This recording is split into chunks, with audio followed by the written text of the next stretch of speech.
আলাইহিস সালাতু ওয়াস সালাম তার সিংহাসনটা নিচে নামায়া বাহিনীকে বলতেছেন, ও বাহিনী যাও যাও লোকটাকে ধরে নিয়ে আসো।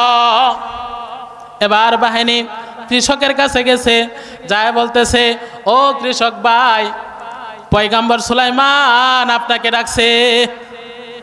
কৃষক এদিকে থরথর থরথর করে শরীরটা থরথর করে কাঁপতেছে। সে বলতেছে, ও বাহিনী, সুলাইমান পয়গম্বরের বাহিনী, তোমরা আমাকে কেন ধরতে আসছো? আমাকে কেন গ্রেফতার করতে আসছো? আমি এমন কোনো কাজ তো করি নাই যেই কাজটা সুলাইমান পয়গম্বরের রাষ্ট্রের বিরোধিতা হয়ে গেছে, এমন কোনো কাজ করি নাই। আমি সুলাইমান পয়গম্বরের বিরুদ্ধেও আমি কোনো কথা বলি নাই। মোল্লা আলী কারি রহমতুল্লাহি আলাইহি তার কিতাব মেরকাতের মধ্যে লেখেন, একটা সুবহানাল্লাহর কত দাম শোনো। ফাজাইল আমাল নামক কিতাবের মধ্যেও আসছে, জিকিরের অধ্যায়ের মধ্যে আসছে, পয়গম্বর সুলাইমান আলাইহিস সালাতু ওয়াস সালাম একদিন তার সিংহাসন নিয়া বাতাসের মাধ্যমে আকাশ দিয়ে উঠতেছিলেন। সুলাইমান আলাইহিস সালাতু ওয়াস সালাম যখন তার সিংহাসন নিয়ে বাতাসের মাধ্যমে উড়ে যাচ্ছেন, যাওয়ার সময় নিচে একজন কৃষক ছিল, কৃষি কাজ করত। মোহতারাম হাজিরিন, এই কৃষক ব্যক্তি পয়গম্বর সুলাইমান আলাইহিস সালাতু ওয়াস সালামের এই মর্যাদা দেখে আসমান দিয়ে আকাশ দিয়ে তার সিংহাসন যাইতেছে, এটা দেখে ওই কৃষক ভাইয়ের মন থেকে মুখ থেকে বের হয়ে গেছে সুবহানাল্লাহ।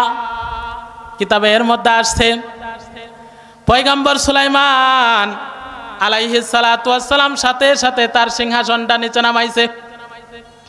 পয়গম্বর সুলাইমান আলাইহিস সালাতু ওয়াস সালাম তার সিংহাসনটা নিচে নামায়া বাহিনীকে বলতেছেন, ও বাহিনী যাও যাও লোকটাকে ধরে নিয়ে আসো। এবার বাহিনী কৃষকের কাছে গেছে, যায় বলতেছে, ও কৃষক ভাই, পয়গম্বর সুলাইমান আপনাকে ডাকছে। কৃষক এদিকে থরথর থরথর করে শরীরটা থরথর করে কাঁপতেছে। সে বলতেছে, ও বাহিনী, সুলাইমান পয়গম্বরের বাহিনী, তোমরা আমাকে কেন ধরতে আসছো? আমাকে কেন গ্রেফতার করতে আসছো?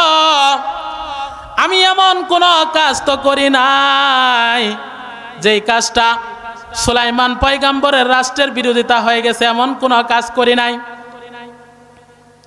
আমি সুলাইমান পয়গম্বরের বিরুদ্ধেও আমি কোনো কথা বলি নাই। বাহিনী বলতেছে, ও কৃষক ভাই, যা কিছু বলার দরকার তোমরা তাড়াতাড়ি আসো, পয়গম্বর সুলাইমান তোমাকে ধরে নিয়ে যাইতে বলছে। যা কিছু দরকার, যা কিছু বলা দরকার তুমি পয়গম্বর সুলাইমানের কাছে যায় বলবা। যা আবেদন করা দরকার, যা অভিযোগ পেশ করার দরকার সুলাইমান পয়গম্বরের সাথে যায়, সামনে যায় বলবা। আমাদেরকে আদেশ করা হয়েছে তোমাকে ধরে নেওয়া যাওয়ার জন্য, কাজেই আর দেরি করো না, চলো চলো আমরা তোমাকে নবীর কাছে নিয়ে যাই। মোহতারাম হাজিরিন, এবার কৃষককে ধরে সুলাইমান আলাইহিস সালাতু ওয়াস সালামের সামনে নেওয়া হয়েছে। কৃষক ডাক দে বলে, ও পয়গম্বর, আপনি আমাকে এই জায়গায় কেন ডেকে নিয়ে আসছেন?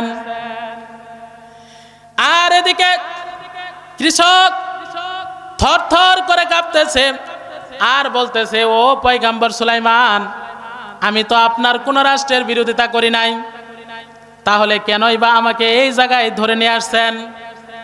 আমি তো আপনার কোনো বিরোধিতা করি নাই, আপনার রাষ্ট্রের কোনো বিরোধিতা করি নাই।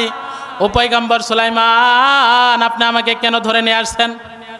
এবার পয়গম্বর সুলাইমান সালাতু ওয়াস সালাম ডাক দে করে, কৃষক ভাই আমি তোমাকে কষ্ট দেওয়ার জন্য ধরে নিয়ে আসি নাই, আমি তোমাকে কষ্ট দেওয়ার জন্য ধরি নাই, জেলখানায় বন্দি করার জন্য আমি তোমাকে এই জায়গায় ধরি নাই, তোমাকে একটা জিনিস জানবার জন্য আমি ধরে নিয়ে আসছি। ও কৃষক ভাই, আমি যখন আকাশ দিয়ে উঠতেছিলাম, আমার সিংহাসনটা নিয়ে আমি যখন আকাশ দিয়ে উড়ে যাইতেছিলাম, বলো বলো কৃষক ভাই ওই সময় তোমার মুখ থেকে কি বলছ? কৃষক বলতেছে, ও পয়গম্বর সুলাইমান, আমি তো এমন কোনো কথা বলি নাই। পয়গম্বর সুলাইমান আলাইহিস সালাতু ওয়াস সালাম ডাক দিয়ে বলেন, ও কৃষক ভাই তুমি যেই কথাটা বলছো ওই কথাটাই আবার আমার সামনে বলে দাও। এবার কৃষক বলতেছে আমি আর কিছুই বলি নাই, আল্লাহ রব্বুল আলামিন আপনাকে এত মর্যাদা দিয়েছেন, এত মর্যাদা আপনাকে দিয়েছেন, আপনাকে নবুয়তি দান করে দিয়েছেন, আপনাকে আল্লাহ রব্বুল আলামিন এত মর্যাদা আল্লাহ রব্বুল আলামিন দান করেছেন, আপনাকে মর্যাদা দিয়েছেন, নবুয়ত দান করেছেন, আর আপনাকে আল্লাহ তাআলা এত মর্যাদা দিয়েছেন, আসমান দিয়ে আপনার এই সিংহাসনটা যাইতেছে বাতাসের মাধ্যমে। এই জন্য আশ্চর্য হয়া আমার দিল থেকে বের হয়ে গেছে সুবহানাল্লাহ। আপনারাও বলেন সুবহানাল্লাহ, আর একটু জোরে বলেন সুবহানাল্লাহ। এই যে কৃষক ভাইয়ের মন থেকে মুখ থেকে যখন সুবহানাল্লাহর আওয়াজটা বের হয়ে গেছে, সুবহানাল্লাহর আওয়াজটা বের হয়ে গেছে, পয়গম্বর সুলাইমান এবার ডাক দিয়ে বলতেছেন, ও কৃষক ভাই তুমি জানো নি এই সুবহানাল্লাহর কত দাম?